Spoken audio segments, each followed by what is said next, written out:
চলে যাচ্ছে। লাইলাতুল কদরের রাত আসতেছে না? লাইলাতুল কদরের রাত আমাদের আসতেছে। মুহাম্মদ রাসূলুল্লাহ সাল্লাল্লাহু আলাইহি সাল্লাম বলেন, লাইলাতুল কদরের রাত এটা সম্মানিত রাত, যে রাত হাজার মাস ইবাদত করার চাইতেও শ্রেষ্ঠ। যে এর কল্যাণ থেকে বঞ্চিত হলো সে সমস্ত কল্যাণ থেকে বঞ্চিত হলো। যে এই রাত পেয়ে গেল সে সমস্ত কল্যাণ পেয়ে গেল। আল্লাহ রাব্বুল আলামিন নিজেই বলেন, ইন্না আনসালনাহু ফি লাইলাতুল কদর ওয়া মা আদরাকা মা লাইলাতুল কদর লাইলাতুল কদরি খায়রুম মিন আলফি শাহর। লাইলাতুল কদর হচ্ছে সে রাত যে রাতে আমি আল্লাহ রাব্বুল আলামিন এই কুরআন নাজিল করছি। কুরআন নাজিলের রাত হচ্ছে লাইলাতুল কদরের রাত। এই রাতটা এতটা সম্মানিত, এতটা মহিমান্বিত, একটা রাতে আপনি ইবাদত করবেন, হাজার মাস ইবাদত করলে যে সওয়াব হয় তার থেকে বেশি সওয়াব দেন কে? মুহাম্মদুর রাসূলুল্লাহ সাল্লাল্লাহু আলাইহি সাল্লাম সাহাবীদের নিয়ে বসছেন, বলতেছেন বনি ইসরাইলের কয়েকজন লোকের কথা উল্লেখ করে, নবীর কথা উল্লেখ করে বলেন যে একাধারে 80 বছর আল্লাহর ইবাদত করছে। আমরা প্রাপ্ত বয়স্ক হইতে হইতে 15 বছর, এরপরে নামাজ স্টার্ট করতে করতে 30 বছর 40 বছর, বুড়াকাল তো গেল চলে। আমাদের ইবাদত কি? সেই তুলনায় সাহাবারা হতাশ হয়ে গেছে, ইয়া রাসূলুল্লাহ আমাদের অবস্থা কি হবে? আল্লাহ রাব্বুল আলামিন মুহাম্মদুর রাসূলুল্লাহ সাল্লাল্লাহু আলাইহি সাল্লামকে খাটো করতে চান নাই। মর্যাদা এতটা দিয়েছেন আমাদেরকে যে নবী আপনার উম্মাকে বলে দেন হতাশ হওয়ার কোনো কারণ নাই। আমি রব্বুল আলামিন আসমান থেকে 30 পারা কোরআন নাজিল করছি কদরের রাতে, আর সেই কদরের রাতটা আছে রমজান মাসে।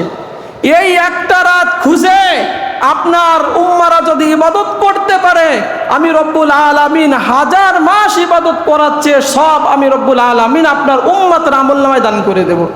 সুবহানাল্লাহ। হাজার মাসে হয় 84 বছর 4 মাস, ওরা তো 80 বছর ইবাদত করছে। আর একটা রাতে উম্মতে মুহাম্মাদি কদরের রাত খুঁজে ইবাদত করবে, আল্লাহ রাব্বুল আলামিন 84 বছর 4 মাসে সব রব্বুল আলামিন সাথে সাথে দিয়ে দিবেন। সুবহানাল্লাহ সুবহানাল্লাহ। আমরা পারবো না ইনশাআল্লাহ? এই রাতে আল্লাহ রাব্বুল আলামিন বলেন, তানাজ্জালুল মালাইকাতু ওয়ার রূহু ফিহা বিইذনি রাব্বিহিম মিন কুল আমর সালামুন হিয়া হাত্তা মাতলাইল ফজর।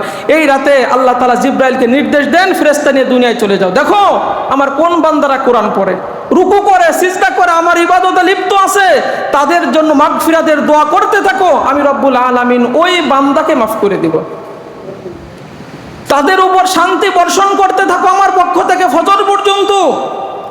হযরত কাব রাদিয়াল্লাহু তাআলা আনহু বলেন, জিবরাইল আলাইহিস সালাম আল্লাহর নির্দেশে দুনিয়াতে চলে আসেন, এসে সিজদায় পড়ে যান। সব ফেরেশতারা সিজদায় যে বলে, আল্লাহ যত মুমিন মুমিনাত আছে আল্লাহ আপনি সবাইকে মাফ করে দেন। অপবিত্র জায়গায় ছাড়া সব জায়গায় জিবরাইল আলাইহিস সালাম ফেরেশতাদের নিয়ে বিচারণ করেন। সংক্ষেপে ছোট্ট করে হাদিসটা বলি শুধু বোঝানোর জন্য। উবাই ইবনে কাব রাদিয়াল্লাহু তাআলা আনহু বলেন, এই রাতে জিবরাইল আলাইহিস সালাম প্রত্যেকটা ইবাদতকারী বান্দা বান্দিকে স্পর্শ করেন, শরীরে করমর্দন করেন, মুসাফা করেন। আর যখন জিবরাইল আলাইহিস সালাম ওই ইবাদতকারী বান্দার গায়ে স্পর্শ করে, করমর্দন করে, তখন অনায়াসে চোখ বেয়ে বেয়ে ওই বান্দার পানি পড়তে থাকে, গায়ের পশমগুলো দাঁড়িয়ে যায়, আলাদা একটা ভালো লাগা কাজ করে, ইবাদতের মধ্যে মজা লাগে। যদি কোনো রাতে রমজানের আপনার বোঝেন অনায়াসে চোখ বেয়ে পানি আসতেছে, মুনাজাত করতে ভালো লাগছে, ইবাদত করতে ভালো লাগছে, শরীরের পশম দাঁড়িয়ে গেছে, তাহলে মুহাম্মদুর রাসূলুল্লাহ সাল্লাল্লাহু আলাইহি সাল্লাম বলেন, তাহলে বুঝবা জিবরাইল আলাইহিস সালাম তোমাকে স্পর্শ করছে। আর ওই রাতটাই হচ্ছে তোমার কদরের রাত। ওই রাতে উবাই ইবনে কাব বলেন, কোন ব্যক্তি যদি 3 বার বলে লা ইলাহা ইল্লাল্লাহ, 3 বার যদি এই কালেমা পড়ে, প্রথমবার পড়ার সাথে সাথে রব্বুল আলামিন পূর্বের সব পাপ রাশি মাফ করে দেয়। দ্বিতীয়বার যখন কালেমা পড়ে লা ইলাহা ইল্লাল্লাহ, আল্লাহ রব্বুল আলামিন ওই বান্দাকে জাহান্নাম থেকে মুক্তি দিয়ে দেয়। তৃতীয়বার যখন বান্দা বলে লা ইলাহা ইল্লাল্লাহ, যখন বান্দা এই কথা বলে, আল্লাহ রব্বুল আলামিন ওই বান্দার জন্য জান্নাত সুনিশ্চিত করে দেন। সুবহানাল্লাহ সুবহানাল্লাহ। তাহলে বেজর রাতগুলোতে আপনি 3 বার পড়েন লা ইলাহা, এরপর মুহাম্মদুর রাসূলুল্লাহ